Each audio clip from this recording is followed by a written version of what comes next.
Hello. Danny Chavis, how you doing, man? Hey, how you doing? So I wanted to make sure you hear me. No problem, no problem. Welcome back. It's been a while. Yes, sir. Yes, sir. Good to hear. I just want to ask, what you been up to since we last spoke? I think that was just prior to your last fight, and what you been doing since then? Oh, after my last fight, I had to take some time off because I heard my there was a tendon from the ankle. The name of the tendon, I'm not good with those words. Um, and I had heard it previously to the fight, but it wasn't just in training. But I was, it was getting better, and by the time I fought, it was good enough to fight. Kicking is still kind of like brought the pain back, and it made it a little bad, a little worse. So me and my coaches decided to, was that my coaches decided, I just follow what they say. My coaches decided for me to take for me to take the 2021 off and just recover. Because every time I'll kick or anytime you're trying to do a full sweep, it will hurt. Like, you know what I mean? Like if I wanted to, if you're playing soccer, for you to make a pass, you gotta hit with the inside of your foot. You know what I mean? So every time I make contact there, it will hurt.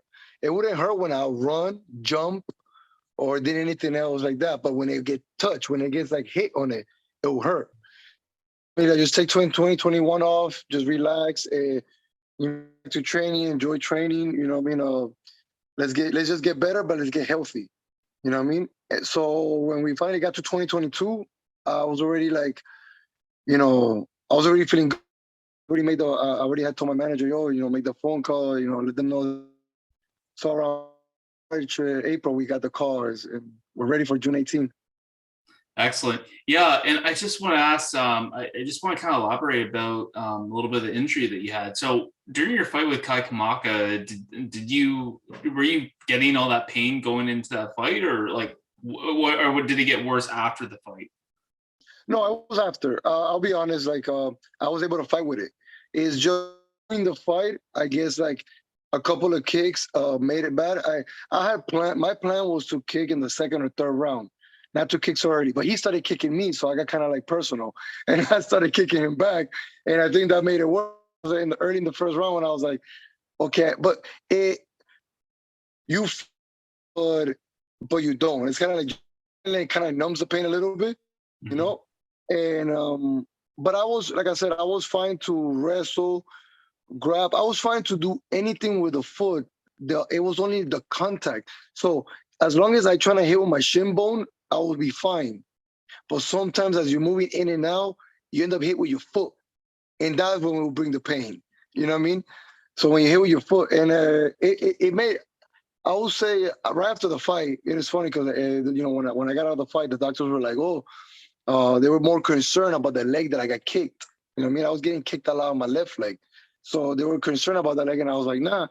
I was concerned about the other leg because the left leg, yes, it was sore and you feel like a little pain in there, but my right foot was, you could feel the pulse, the pain like that. You know what I mean? It was going like whoom, whoom, whoom. So I was just like, okay, like, can I get something? And they trying to. I ended up like leaving going back to the hotel, and I ended up getting ibuprofen. I took about a couple of ibuprofen, and I was able to walk the next day fine. Like it's just it was for like at least like a few hours that was hurting. But then when I got back to Miami and I went to the doctor, he told me that I aggravated it. So just to like just to rest it. All I could do was go to therapy, and they would just massage it, put this like patches and like electricity shock on it. Um, and they put like some heat on it doing therapy. And by the time I was already, like I said, we're getting to 2022, I was like, you know what? Let's take a fight next year. You know what I mean? Like, why take a fight 2021? Let me enjoy the holidays for the first time. I always get to fight around the holidays. And so I don't get to enjoy them so much. I don't get to eat the food. I don't get to enjoy it. Yeah, I know that. I can only imagine that would be difficult. And I mean, not just the injury, but I mean the fact that you had a total opponent change. Now, to my understanding, I don't particularly remember what the time frame was in terms of a short notice, like change of opponent. But how much did that affect your game plan in the fight, and how much time did you have to adjust for a new opponent? It was 2 weeks. As you reach to like I've been in this position before, but I think like in this time, like because I remember when I did a CFA tournament back then, people were putting out and they were giving me a new opponent. So as a fighter, you just gotta get ready, keep fighting. Especially when you're in the UFC, you can't punk out. You gotta fight. You know what I mean?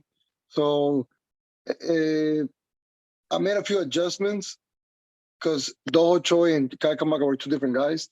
Okay. One is a little bit more of a straight puncher, 1-2s, kind of like a little karate stance in a way, a little wider stance. Kamaka a little bit more Muay Thai, a little bit more square, likes to throw hooks and cross, a little different, you know what I mean? So, we had 2 weeks. I got that happened 2 weeks before the fight, so I had 2 weeks to adjust, and I tried to make the adjustments, but Kamaka kind of surprised me a little bit during the fight. I thought he would do certain things that he didn't do. Like I thought he was kicking too much. I thought he was gonna box me more. You know what I mean? I see him in his previous. He just boxes a lot, but he didn't box me. He actually was trying to just kick me.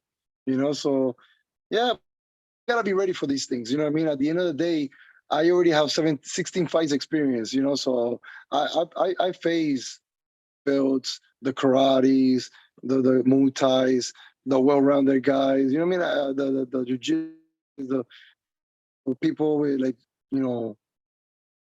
strong, like two arcs, very strong. People are very well-rounded. I already have experience, so I'm used to. And I've been in 10 decision fights. I think I spent a lot of time in the cage for me to understand being in different situations in a fight. You know what I mean? So I think like a change of opponent is just situation you just gotta get ready for it. 100%. And I mean, I think it's just comforting to know that as of right now, you have an opponent that, as far as this is the opponent that you have that you're ready for, and no one has pulled out yet. So fingers crossed this time. Yeah, thank God. Regardless, you're still gonna fight. So yeah. Oh, of course, 100%.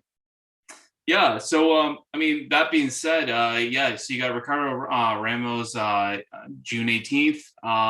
Yeah, when you got offered this fight, did you and your team kind of have an idea of who he was? Was he someone that you were kind of thinking about for the future? What was your mindset at? No, I didn't really know who he is. I gotta be honest. Anyway, I watch a lot of fights, but I get more into I don't watch the prelims as I watch the main cards. You know what I mean? I'm doing something, I'm working, I'm training. So I guess when I miss the prelims, I miss certain names. You know what I mean? I don't get to see, and I don't main card fight yet. So that's why I never saw him. Sometimes I get to see some prelims, or I guess he wasn't there when. Sometimes yesterday I watched the prelims and the main card. You know what I mean? So I get time. There's times I get to watch the prelims. So when I was telling my friends, or like my teammates, they'll be like, "Oh, I know who it is," and I'm like, "Yeah, for real, I don't even know who that guy is." So I watched tape, and my coaches, they were excited. They're like, "Go!" So like, I believe I'm one of the most well-rounded fighters in the world. Like the fight could go anywhere, and I'm ready. You know what I mean? I'm in jiu-jitsu. I'm a great wrestler too, and I'm a great striker. And a striker, I mean, like not just a boxer. I could throw kicks, punches. I could work in the clinch, not as much, big guy, but I could clinch. You know what I mean? I know I've been in many situations, and I trained it. So, we're always ready to fight anybody. You know what I mean? Like, we can't even pick and choose. We're not in the to even say no. Like, I says this guy, and I'm like, okay, let's go. I'm not gonna be like, no. Like, that's not what I'm here for. And I don't think they would like that either. So you gotta fight what's in front of you. You know what I mean? So, and he's a good fight. You know what I mean? I like the fact that he's a veteran. I haven't fought newcomers or anything like that. When I fought TJ from the UFC, he only had one fight. You know what I mean? When I fought Jerry, already like an 8-fight experienced guy. He already, he had fought Charles Oliveira. When I was gonna fight Doho Choi, everybody know who Doho Choi is. You know what I mean? I was gonna fight Doho Choi. You know what I mean? As his comeback fight. You know what I mean? And then I ended up with Kamaka, but that was just because it was a replacement. And now I'm fighting the Ramos, which he's a 9-fight veteran. Yeah. You know, so I'm fighting. I'm not here. They're not giving me any easy fights. I'm here to fight the real fights, and I like it because I beat him. It's gonna move me up. You know what I'm trying to. I think right now I'm 91 in the world, and I'm not like 49, so I should be going all the way to the top 50. So that's a good. Well, and I think like the importance is, as much as it's good to get some of those fights and maybe with less experienced fighters, but to get in, even if you lose against a guy that's very experienced, you learn more from fighting someone that might be more experienced than you than a guy that just got into the UFC. So props to you. I mean, for all the opponents that or potential opponents that you could have fought or have fought. I mean, props to you, man. It's tough, but that's the way to get to the top for sure.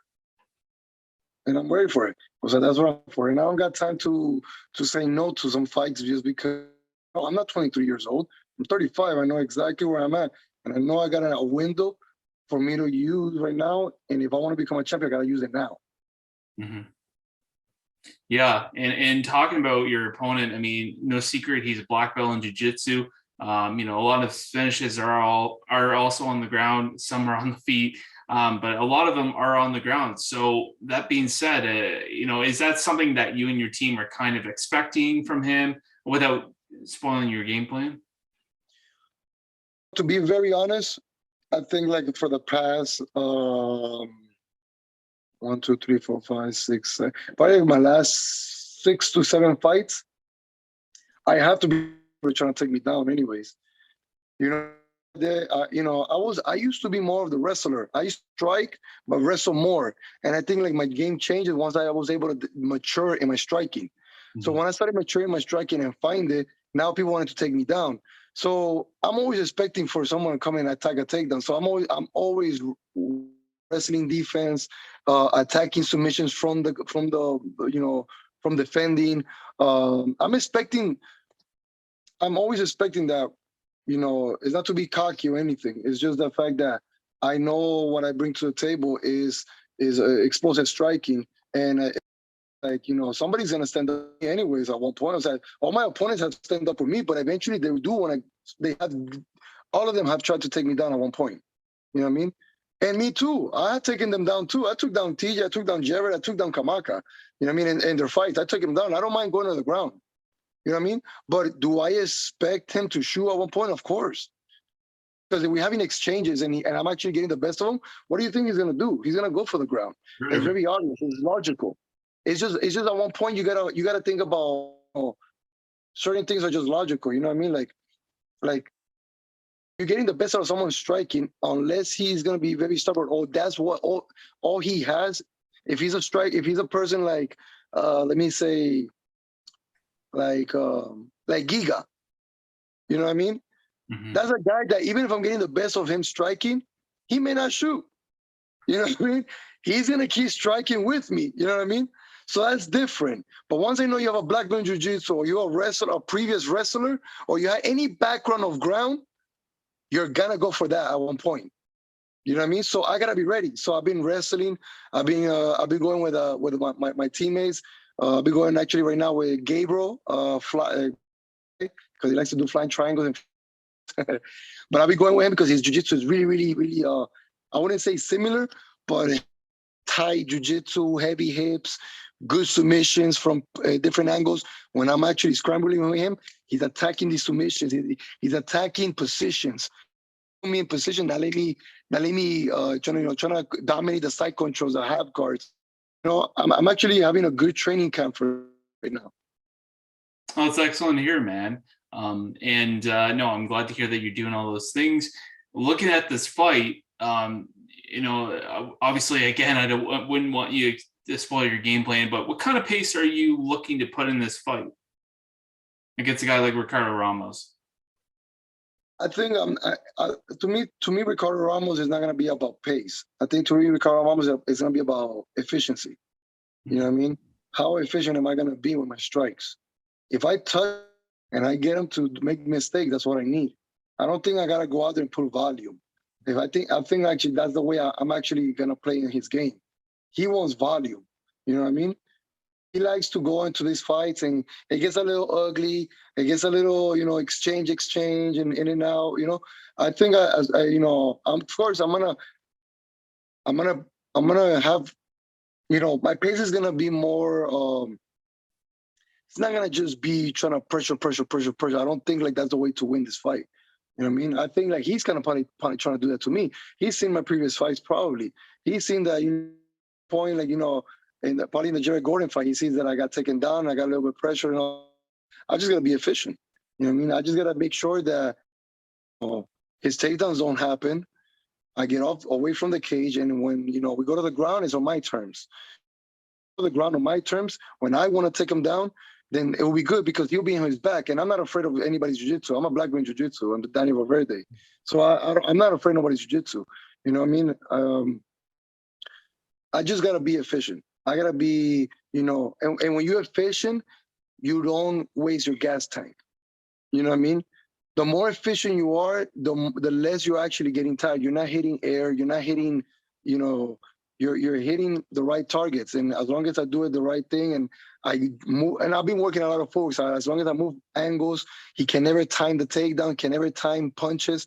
As long as right things, I think I got this fight. And even if it gets ugly, but I'm just saying that that's not the smart. Like you gotta win where everything is easy for you. And I think that's the easy way for me to win this fight. If we get ugly and he wants to exchange, I don't care. Let's do it. If at one point we're in the third round and we're both just like, hey, let's go, I don't care. But that's just not the way I think. Like I think for me is being very efficient, in and out, be accurate when I throw my punches and my kicks. Make sure I set the right traps and I do everything right. I got cardio. I've been training. I was doing swimming drills yesterday, so cardio is a problem. But at the end of the day, you could do all the cardio you want. It's how you use your energy. You know what I mean? You could do a lot of cardio, you still could get tired, like around. It's just how you use your energy. You know what I mean? So I got. Mm-hmm. And say that you're victorious on June 18th. What's next for you? How many fights would you like to have for the rest of the year? I just want, for the rest of the year, I want like at least one or two more. It depends how, I don't like to pass my opponent because I don't like to like assume I'm going to fight 2-3 more times after that. But as long as after this fight, I'm healthy, and I could get into camp probably like 3 months after. So let's say we're in June, July, August, September, probably like, let's say late September, and then October, November, December, and they say late December or early January 2023. I want to stay busy. I like when I stay a little bit more busy. I like when I like to fight, of course, according to how I came out of the fight. If it could be every like 3 months, you know what I mean? So like I think 3 to 4 fights a year should be fine. More like 3. Each one will have a good camp. Each one will have a good rest after each fight. You know what I mean? And you could enjoy a little bit of life, not have to just get right away to a gym like a lab rat because sometimes that could burn you out. You could go enjoy your life with your family, your friends, your girl, whatever you got, going on. Just go and go have some fun. Excellent. I'm glad to hear that. Now, I before I do conclude interview with you, I do want to ask you some fun questions for you. So some of these questions I've been asking every fighter recently, and it's just something fun. And I guess for you, have you ever received any weird or maybe like bad messages, or like maybe, or have you ever had any like weird fan mail or anything like that, or weird DMs or? Yeah. Oh, 100%. Look, it only happened after the Jared Gordon fight. Okay. Me and Jared Gordon got into the weigh-ins. He didn't make weight. He was 4 pounds overweight. So I really talking shit. Oh, can I swear in this? Can I swear? Lay it out, man. Okay. So I started talking, a lot of crap, and I called him a fat, what, and I just started saying a bunch of shit to him, So after I lost that fight, and I didn't get on the phone for like a few days because I was very upset. I don't have social media. I don't like that stuff. I get very upset, and I'm just miserable for like the next 2-3 days. You know what I mean? Mm-hmm. But then once I get myself back up, I just go grab my phone. I'm back to myself. Mm-hmm. So when I got my phone and I saw a bunch of like request messages, it was people trashing me, and was saying like, oh, like some people were, I bet you, his fans, because you look at their accounts, it was like they just made it like 2 days ago or a day ago, and it was just people saying, oh, you suck, you this, you that, retire, you old, that. Everybody was just talking a lot of shit. And then I have a few ones that would be like sending me some long messages like, "Oh, I bet for you. You were the favorite in this fight, and you let me down. Made me lose my money." And they were talking mad shit. I'll be like, and I'll reply. Sometimes I'll reply like, I hope you stay broke for the rest of your life." I mean, sometimes, man, I didn't reply to all of them. There's a couple of them. You know what I mean? Most of them were people sending me good vibes. Time champ, keep your head up, all that stuff. I'll say 95% of the messages were people trying to cheer me up. But you got that 5% that were just haters. You know what I mean? They were just hating on me, and they couldn't wait for me, to kick me while I was down, and that's what happened. They were kicking me while I was down, and like I said, I replied only to a few of them because they pissed me off too much at one point. I read their stuff and I'll block them after. You know what I mean? But you gotta get used to that, man. You're not gonna, the world gonna be happy with you, and especially like you got people out there, they get, social media. You could connect with anybody now. They could receive your message. You know what I mean? As long as you block them, but at the moment, I don't know them, so of course I received their message, and it was very negative. And some of them would say some messed up shit. Like one of them was like, "I hope God doesn't have mercy on you," and I was like, "Whoa."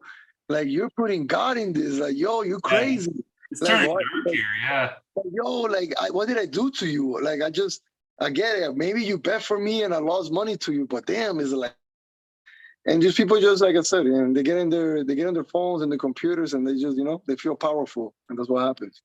Well, they're hiding behind their little keyboard or their little phone there, and But you have to ignore it. You have to be mature. You can't let that shit. You cannot let that get to you. You know what I mean? I'll say a few times I reply because it upset me what they said, but then I'll say, I was like, you know what? F them. I don't care. and kind of like talking about that, like, does it ever drive you nuts when you have a lot of fans, like, say, they show the results of whatever fight it could have been last night, and fights, or like fans will say, well, oh, that guy, he could have got out of that position. Why was he just laying there? And does that ever drive you nuts when fans don't understand the sport and they're just the spectator? That's why I only watch fights with my teammates, man. I can't go to sports places, man. People just talk a lot of shit, especially like, I have a lot of friends now that are in the UFC. You know what I mean? So sometimes I'm in a sports bar and they're trashing my friend. You know what I mean? They're like, oh, that guy. They start talking. They start saying, I'm gonna say here, but I'm like, I'm getting a little defensive. But I gotta understand, like, they don't know that that's my friend. They don't know anything. So sometimes, like, it bothers me. And like, for example, perfect example, Kobe Covington fought George Masvidal. You know what I mean? And Kobe Covington is a teammate. He represents my gym. So we knew that wherever I go, they were gonna be cheering against him.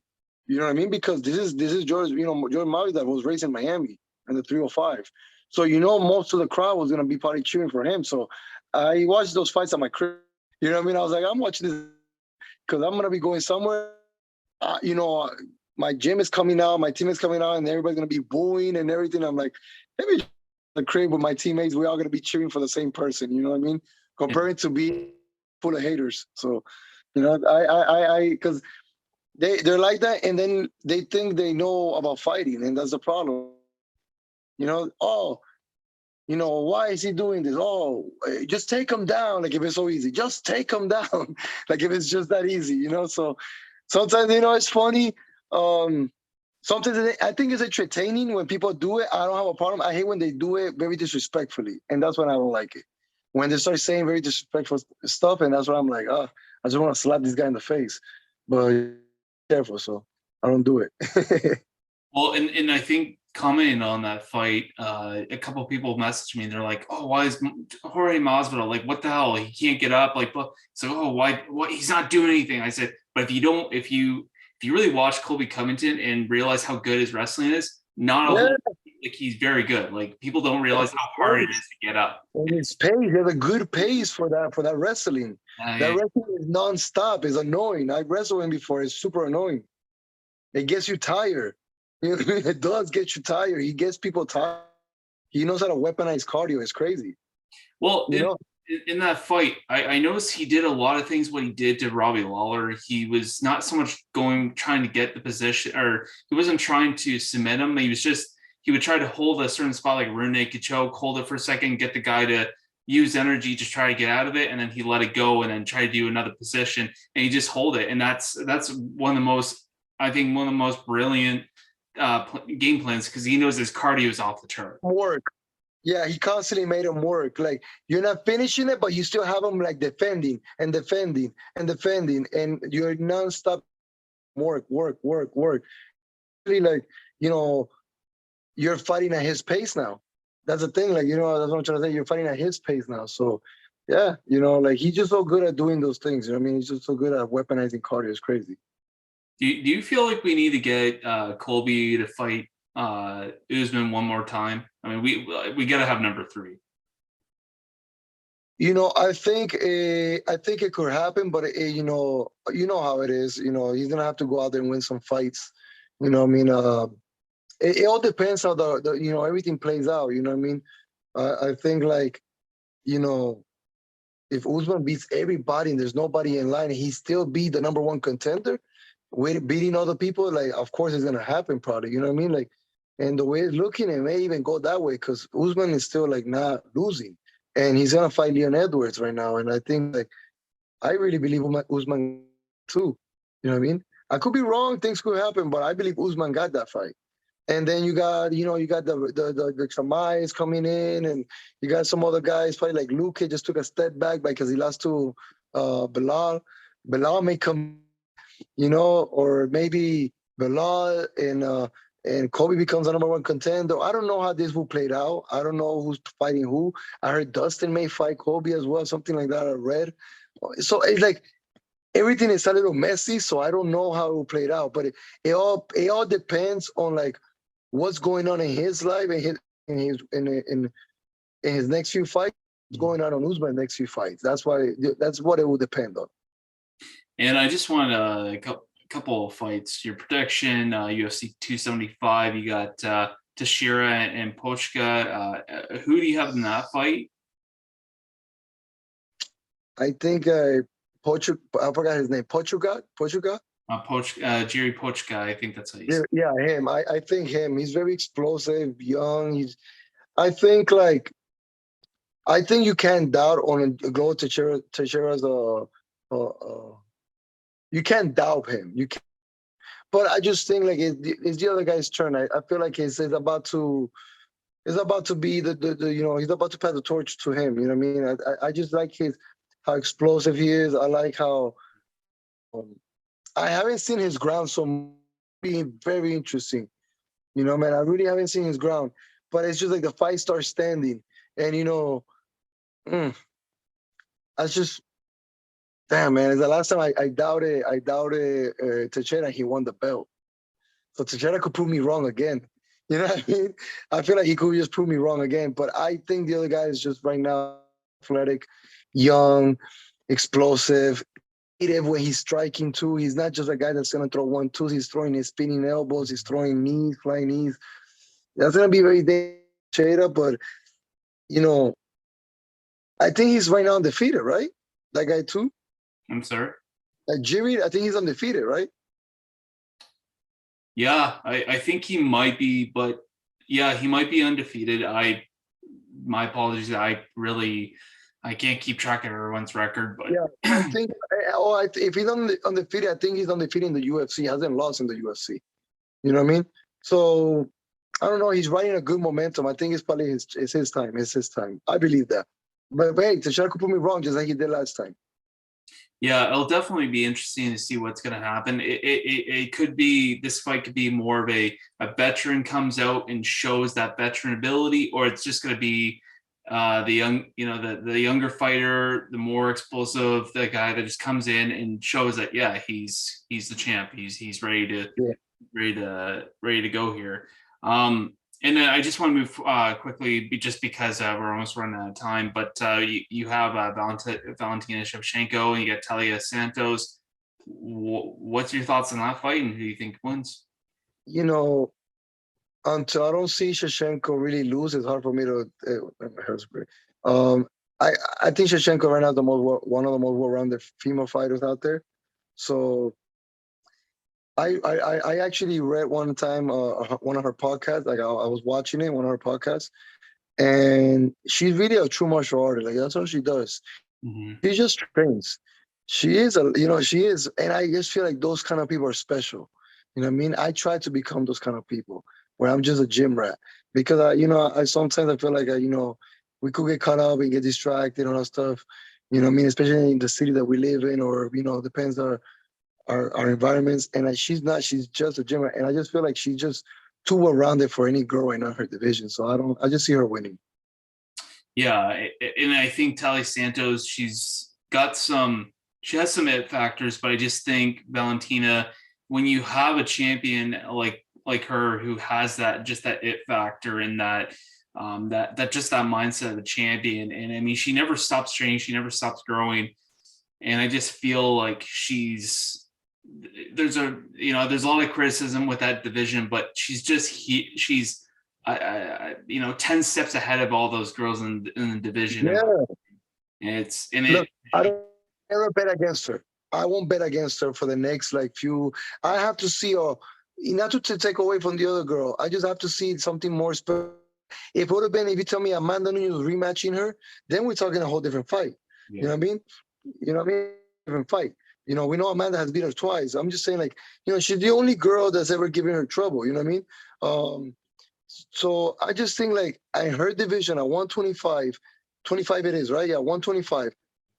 And I seen other girls that has faced her. And the girls that are left, I just don't see it. I just don't see it.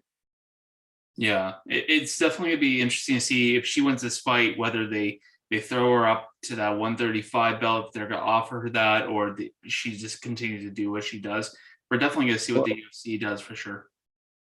but what about if Pena wins again? What about Shevchenko Pena? Yeah, she'll go up and fight Pena, and I think that would be stylistically. I think Valentina would have no problem. I think the same thing. I wonder a little bit more in the grappling part because Pena is not a bad grappler. She's actually pretty good. She's a strong female. It's not the same as Jessica Andrade.